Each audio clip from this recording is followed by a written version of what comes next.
Seja bem-vindo aos nossos ensinos aqui no canal.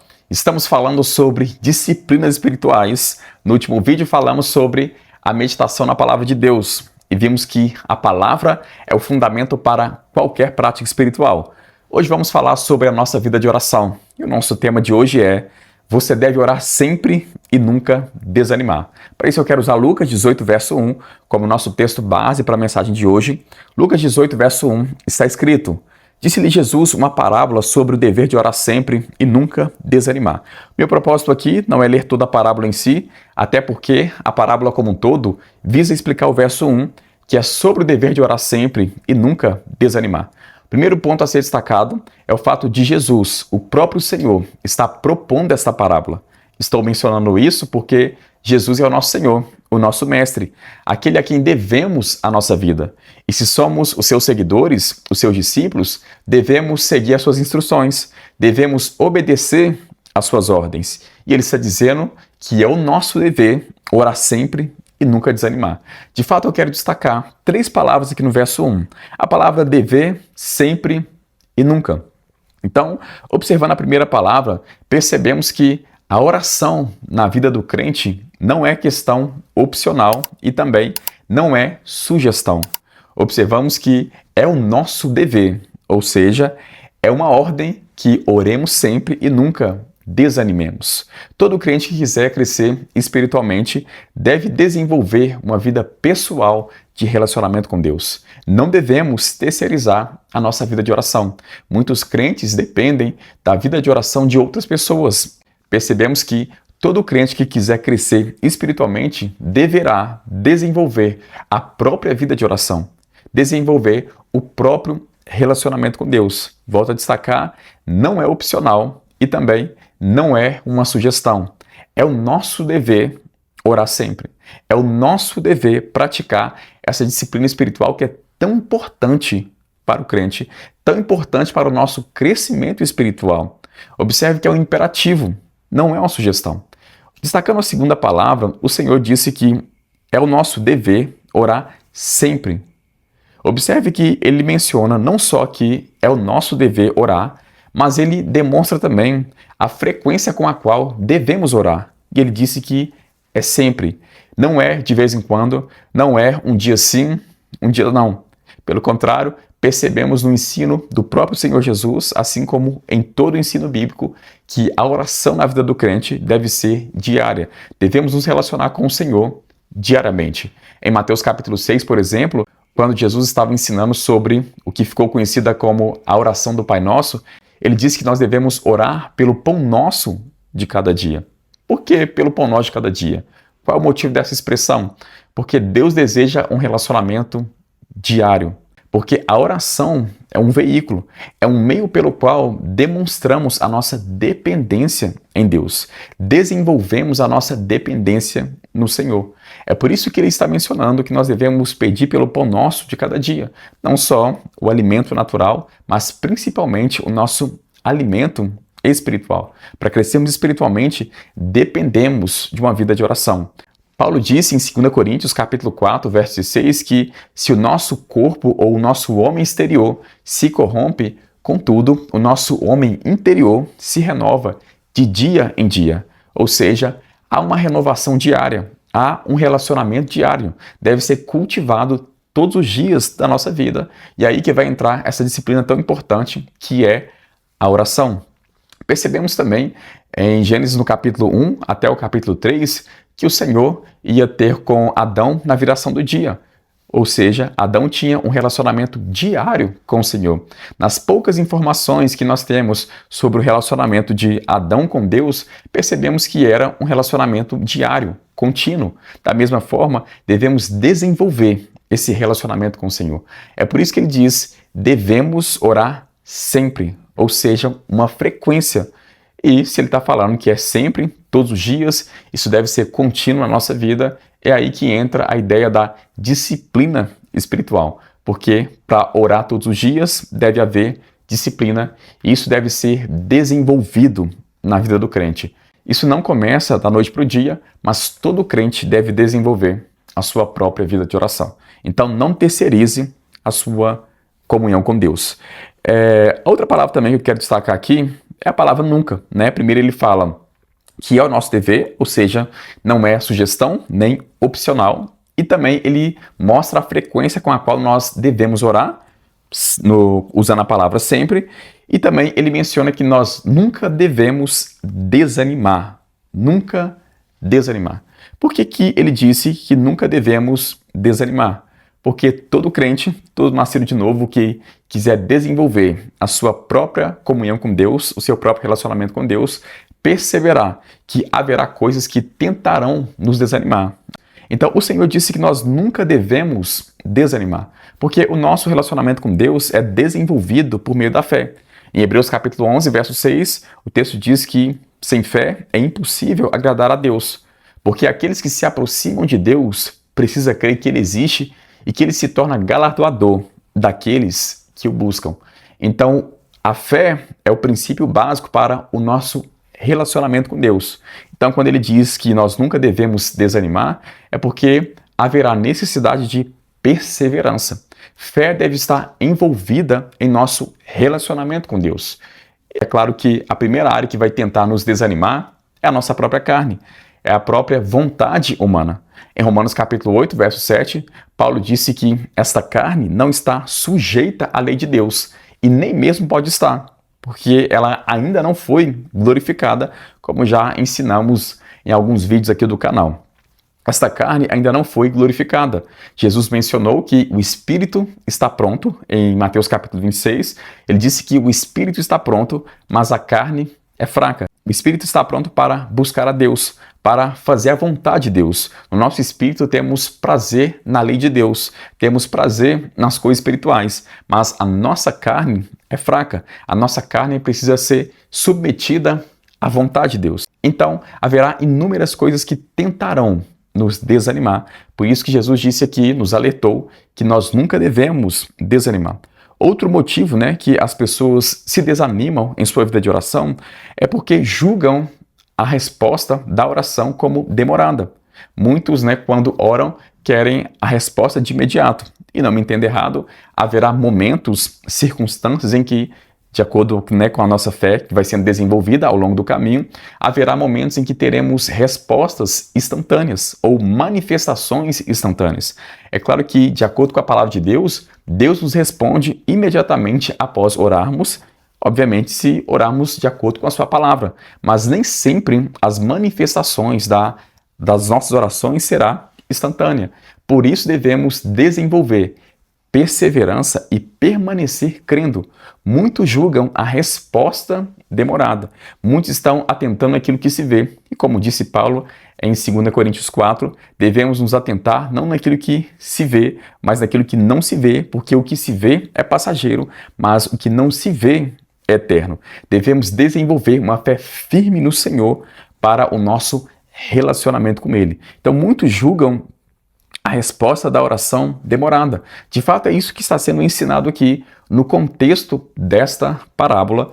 E, de acordo com o contexto aqui, Jesus vai apresentar sobre um juiz iníquo, pecador, que não temia a Deus nem aos homens, e vai apresentar também uma viúva. E esta viúva estava fazendo pedidos a esse juiz, e no primeiro momento ele não quis responder à viúva, mas depois de muito insistir, o próprio juiz, que é iníquo, pecador, disse que iria julgar a causa dessa viúva. Jesus usa isso como exemplo e explica: se esse juiz, que é iníquo, pecador, que não teme a Deus nem os homens, respondeu essa mulher, quanto mais nós, que somos escolhidos de Deus, que somos filhos de Deus, nascidos de novo, cheios do Espírito Santo. Um Deus que é totalmente justo. Ou seja, se um juiz que é iníquo, pecador, respondeu àquela mulher, por que Deus, sendo justo, não nos responderia? É isso que Jesus está mostrando aqui nesta parábola. Então percebemos que Deus é totalmente justo. Nós somos justos com base na justiça que nos foi compartilhada em Cristo Jesus. Agora, o que dizer de alguém que é totalmente justo, que o caráter é irrepreensível? O que precisamos é simplesmente crer que a nossa oração foi respondida.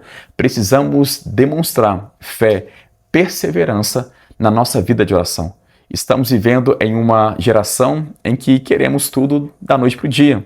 Estamos vivendo na geração fast food, onde colocamos, tudo no micro-ondas e com 3 minutos está pronto. Onde muitos de nós estamos colocando o áudio ou o vídeo no 2.0 porque estamos esperando a informação de forma rápida, imediata. E com base nesse contexto todo, estando acostumado com esse contexto, queremos fazer da mesma forma com o nosso Senhor. Pensamos que no reino de Deus existe fast food, mas no reino espiritual, no reino de Deus, não há fast food. Se quisermos crescer em nosso relacionamento com Deus, devemos orar sempre e nunca desanimar. É necessário desenvolver uma disciplina espiritual. Vemos isso na vida do próprio Jesus, o nosso mestre. Olha o que foi dito em Lucas capítulo 11, no verso 1. Lucas capítulo 11, verso 1 está escrito: De uma feita estava Jesus orando em certo lugar. Quando terminou, um dos seus discípulos lhe pediu: Senhor, ensina-nos a orar, como também João ensinou aos seus discípulos. Então vamos observar esse texto aqui. Primeiro, o verso destaca aqui que Jesus estava orando em certo lugar. Jesus era desses que primeiro vivia e depois ensinava aquilo que vivia. Esse aqui não é o primeiro momento onde os discípulos estão pedindo Jesus para ensiná-los alguma prática espiritual. Em Marcos capítulo 11, por exemplo, quando Jesus amaldiçoa uma figueira, depois, no outro dia, Pedro destacou aquela verdade, o fato de a figueira ter secado desde a raiz. É interessante que naquele momento Jesus passa a ensinar aquilo que os discípulos estavam perguntando, ou o questionamento dos discípulos, o fato da figueira ter secado desde a raiz. Por que estou mencionando isso? Porque primeiro Jesus vivia, depois ensinava aquilo que vivia.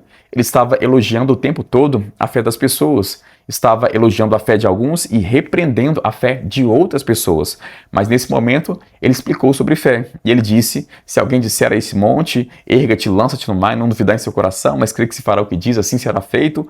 E ele vai ensinar sobre fé, Por que eu estou mencionando isso? Porque primeiro Jesus vivia e depois ensinava aquilo que vivia. Aqui não é diferente. Os discípulos aqui perceberam que havia uma conexão do poder com o qual Jesus operava, da mensagem que ele transmitia, da vida que Jesus transmitia com a sua vida de oração. Em João capítulo 6, no verso 63, Jesus disse que as palavras que ele dizia eram espírito e também vida. Então percebemos que Jesus transmitia a sua mensagem com vida. A sua vida testemunhava o poder de Deus. Nesse momento, os discípulos perceberam o que estava operando em Jesus. Eles percebiam os enfermos sendo curados, os mortos sendo ressuscitados, a multiplicação dos pães, a mensagem de Jesus dominava o povo, a unção com a qual Jesus falava, a sabedoria com a qual ele transmitia a mensagem. Eles viam isso e perceberam, peraí, há uma conexão com aquilo que está operando em Jesus com a sua vida de oração. Então é nesse momento que eles pediram, Senhor, ensina-nos a orar, assim como João ensinou aos seus discípulos. Em Mateus capítulo 7, observe o que é dito aqui em Mateus capítulo 7. Mateus 7, verso 28 está escrito: Quando Jesus acabou de proferir estas palavras, estavam as multidões maravilhadas da sua doutrina, porque ele as ensinava como quem tem autoridade e não como os escribas. Observe o que é dito nesse texto aqui. Quando Jesus acabou de proferir essas palavras, a mensagem, estavam as multidões maravilhadas, como que dominadas pela sua doutrina, porque ele as ensinava como autoridade e não como os escribas. Os escribas aqui eram professores da palavra de Deus. Eles eram responsáveis pela interpretação bíblica. E observe que Jesus se distinguia desses homens que eram autoridade em Israel. O texto está dizendo que Jesus ensinava como quem tem autoridade e não como os escribas. Então, quando Jesus falava, quando ele ensinava, havia uma autoridade, um poder naquilo que Jesus dizia. Ele transmitia com autoridade, com poder, com unção. E é justamente isso que os discípulos perceberam também. Ensina-nos a orar. Ensina-nos a orar. Porque João ensinou aos seus discípulos. E é claro que nenhum de nós vamos pedir alguém para nos ensinar algo sem que aquela pessoa saiba tanto a parte teórica como também a parte prática daquele assunto. Nós só pedimos alguém para nos ensinar algo que essa pessoa tem experiência suficiente para transmitir o conteúdo e também transmitir experiências. É o que nós percebemos aqui em Jesus. Os discípulos viram esse poder operando em Jesus e pediu: peraí, Jesus, eu reconheço que há algo operando em você. Me ajude a operar nisso também. Me ajude a crescer no meu relacionamento com Deus. Ensina-me a orar. O que percebemos aqui é que Jesus ele se tornou uma autoridade nessa disciplina espiritual tão importante. A pergunta que podemos fazer para nós mesmos é: será que alguém está nos pedindo para ensiná-los a orar? Será que alguém já chegou até nós pedindo: estou percebendo algo em você, me ensine a orar? Me ensine a desenvolver o meu próprio relacionamento com Deus? Temos que nos tornar autoridade nesse assunto. Temos que desenvolver a nossa disciplina espiritual. Volto a dizer, no reino espiritual não existe fast food. Se você quiser crescer no seu relacionamento com Deus, se você quiser crescer em Deus, é necessário desenvolver a sua própria vida de oração. E percebemos que na vida de Jesus não era só nesse momento aqui, que relata os momentos de oração na vida de Jesus. Percebemos que nos evangelhos como um todo, e principalmente no livro de Lucas, que é o livro que encontramos vários relatos da vida de oração de Jesus. Por exemplo, em Lucas capítulo 3, no verso 21, Jesus orou antecedendo o batismo com o Espírito Santo. Então Jesus praticou essa disciplina espiritual antes de receber o batismo com o Espírito Santo. Agora eu quero que você note comigo que quem está orando aqui é Jesus, o homem mais ungido dessa terra. Sobre Jesus, o Espírito não era dado por medida. João capítulo 3, verso 34 fala sobre isso. Ele tinha a plenitude da unção. É claro que o Espírito Santo não veio habitar em nós pela metade, mas quando falamos sobre a plenitude da unção operando em Cristo, falamos sobre a unção para abençoar outras pessoas. E mesmo Jesus sendo ungido, estando plenamente ungido, percebemos que ele dependia desse relacionamento pessoal com Deus. Ele dependia dessa vida pessoal com o nosso Senhor. Então ele orou antecedendo o batismo. E depois de ser batizado, Jesus não se apresentou em público imediatamente. Ele não começou a operar na unção de forma imediata. Pelo contrário, quando ele é batizado no Espírito Santo, no capítulo 4, vemos que Jesus é direcionado ao deserto, onde foi tentado durante 40 dias, onde estava jejuando, e percebemos no contexto bíblico que sempre quando há jejum, normalmente ou geralmente, a oração também está no contexto. Então, quando Jesus estava jejuando, provavelmente ele estava orando. Ele citou também a palavra para Satanás.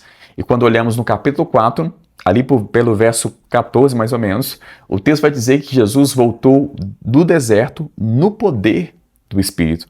Então, observe esta associação entre ser ungido pelo Espírito, vida de oração, comunhão com Deus e Jesus ter voltado no poder do Espírito. É isso que os discípulos perceberam. Perceberam a unção operando em Jesus, o poder com o qual ele falava, com a sua vida de oração. Os discípulos perceberam isso, por isso que ele pediu: ensina-nos a orar. Nos ensina a orar. Então percebemos aqui que os discípulos, viram isso e Jesus voltou do deserto no poder do Espírito. Em Lucas 5, verso 16, vemos que Jesus se retirava para lugares solitários e orava. E é interessante que no verso anterior, que é o verso 15, os milagres estão acontecendo.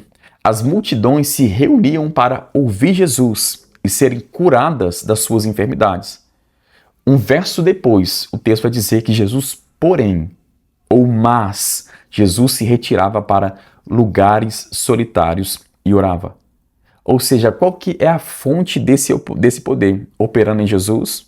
O próximo verso vai dizer: Jesus se retirava para lugares solitários. Depois, quando ele saiu desse lugar, as multidões queriam ouvir Jesus, queriam ser curadas através da unção que estava operando em Cristo. E os discípulos estão percebendo isso. Vemos também em Lucas 6, no verso 12, que Jesus orou a noite inteira para escolher os discípulos. Se Jesus orou a noite inteira para fazer uma decisão tão importante, que é escolher aqueles que dariam continuidade em tudo aquilo que ele havia iniciado, quanto mais nós devemos orar, estar sensíveis espiritualmente para cumprirmos a vontade de Deus. Em Lucas capítulo 9, verso 18, também apresenta que Jesus orava em particular. Jesus orava à parte. Então toda a Bíblia, todo o ensino bíblico aponta para uma vida de oração contínua. Por isso que Jesus disse que nós devemos orar sempre e nunca desanimar. Quero ler mais 2 textos aqui para finalizar esta mensagem. Primeira carta de Paulo à igreja de Tessalônica, no capítulo 5. É um texto muito conhecido. No verso 17, Paulo disse: orai sem cessar. Orai sem cessar. Ou sem interrupção. Então percebemos que não é opcional e também não é uma sugestão. E vemos também nesse texto que a frequência é sem cessar, sem interrupção. Efésios 6, verso 18. Efésios capítulo 6, verso 18, está escrito: com toda oração e súplica, orando em todo tempo no Espírito, e para isto, vigiando com toda perseverança e súplica por todos os santos. Então, o texto está dizendo aqui que nós devemos orar, com toda oração e súplica, orando em todo o tempo. Em todo o tempo. Então, a frequência é: devemos orar em todo o tempo. Se você quiser crescer espiritualmente, você deve desenvolver uma vida de oração pessoal com Deus. Não terceirize a sua comunhão com Deus. Se você foi edificado com esta mensagem, não se esqueça de compartilhar esse ensino com outras pessoas. Nos ajude a transmitir o ensino da palavra de Deus. Também não se esqueça de nos seguir, ative o sino de notificação para receber novas mensagens e também comente aqui os nossos ensinos. É muito importante o seu comentário para o YouTube divulgar essa mensagem para outras pessoas. Um abraço, até o próximo vídeo.